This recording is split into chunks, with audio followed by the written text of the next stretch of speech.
Welcome to the League of Legends Champion Spotlight, featuring Elise, the Spider Queen. Elise is a hybrid between a ranged mage and a melee assassin or fighter. Swapping between her human and spider forms, she tries to single out her prey and take them down with her abilities and spiderlings. Let's start with Elise's ultimate, which is automatically learned at level 1 and allows her to switch between human form and spider form. When switching to spider form, she releases spiderlings, deals bonus damage on her basic attacks, and gains bonus movement speed, armor, and magic resist. Elise's passive is Spider Swarm. While in human form, whenever she hits an enemy with an ability, she will ready a spiderling up to a cap. Upon switching to spider form, she releases these spiderlings to fight alongside her until they die, or she switches back to human form. And now let's talk about her human form abilities. Neurotoxin damages target enemy and deals bonus damage based upon their current health. The healthier her target, the more damage dealt. Volatile Spiderling walks to target location, exploding on the first enemy it hits. If it doesn't hit anything, it will seek out a nearby enemy, or simply explode after a few seconds. When Volatile Spiderling explodes, it deals damage to all nearby enemies. Cocoon fires out and stuns the first enemy it hits for a short time. Now let's talk about her abilities in spider form. Venomous Bite damages and lunges at target enemy, dealing bonus damage based upon their missing health. The more injured the target, the more damage dealt. I recommend taking a point in Neurotoxin / Venomous Bite at level 2 and maxing it by level 13 for single target damage output. Skittering Frenzy significantly increases the attack speed of Elise and her spiderlings for a few seconds. While Skittering Frenzy is active, attacks made by Elise and her spiderlings will heal Elise. Taking a point in Volatile Spiderling / Skittering Frenzy at level 1 and maxing it first offers great jungle presence as well as minion clearing in lane.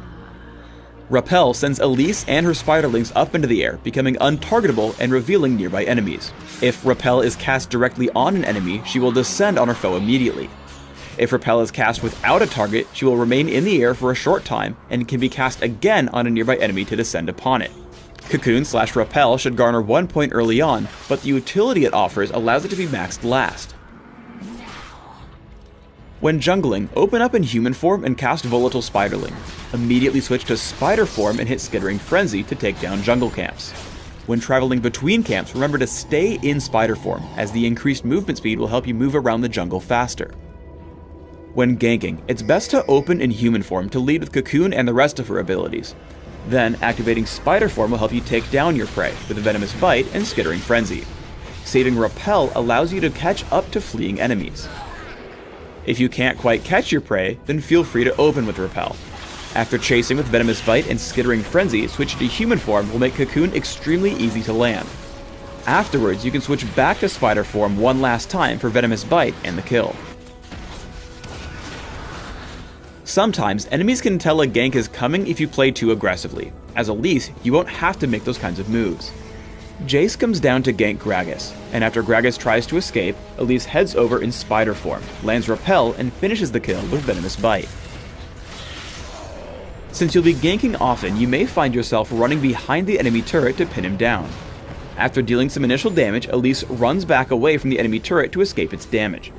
Waiting for cooldowns, she comes back in with Jarvan, landing Cocoon and Volatile Spiderling while staying out of range of the turret to ensure the kill with no casualties. Because Repel reveals enemies in the Fog of War, Elise is great at initiating or responding to counter jungling. Elise is able to descend upon and steal away her own golem buff and lock up Lee Sin with Cocoon. Though he initially escapes, Ziggs is able to land the killing blow thanks to Elise's assist. Try to stay near the walls by jungle camps. It could save your life. Evelynn opens up onto Elise, and knowing she can't quite escape normally, Elise just hits Repel, reveals the nearby Wraith camp, and lands on the other side of the wall, evading a grim demise. In teamfights, Elise's goal is to quickly burst someone down, and then play a bit evasively until another target can be found. Let's slow the fight down so that we can see all the action. Upon spotting Leona, Elise lunges in with a Venomous Bite and deals great damage with her spiderlings as her team picks up the kill. Now low on health, Elise backs off and switches to human form to fire from a distance. Safely in the brush, she lands Cocoon and follows up with Neurotoxin to take out Lee Sin. Now Elise finds both Evelynn and Graves low on health, so she hits Spider Form, repels up, and drops back down to pick up the kill on Graves with Venomous Bite. As she runs, a quick cocoon to the north ensures the enemy Spider Queen can't chase them down. Another teamfight proves the same concept. In human form, Cocoon, Volatile Spiderling, and Neurotoxin deal some initial damage to Elise. Elise then creates some space from her opponents before she and Tristana turn their attention to Leona. After landing Cocoon, she switches to Spider form, and pounces with Venomous Bite, picking up the kill. Even after getting knocked away by Lee Sin, Elise still smells blood and looks for more prey. Running to the wall, she hits Repel, finds Lee Sin on the other side, and descends for another kill. I recommend building Elise with a mix of damage, durability, and cooldown reduction. Here's an example build that should work well even for your first time with the champion. Take Magic Penetration Marks, Armor Seals, Magic Resist Glyphs, and Ability Power Quintessences. Run 9-12-9 Masteries with Magic Penetration in offense, General Durability in defense, and Mana Regeneration and Neutral Buff Duration in utility. Take Ignite when laning or Smite when jungling and Flash. Open with Boots of Speed, Health Potions, and a few Doran's Rings or a Prospector's Ring. Rush a Rylet's Crystal Scepter, and then add Sorcerer's Shoes and Abyssal Scepter to increase your damage output. From here, start looking to add more durability and cooldown reduction with items like Frozen Heart, Zhonya's Hourglass, and Guardian Angel. Thanks for tuning in to the Elise Champion Spotlight. Please subscribe to the Riot Games YouTube channel above and leave us your comments just below the video.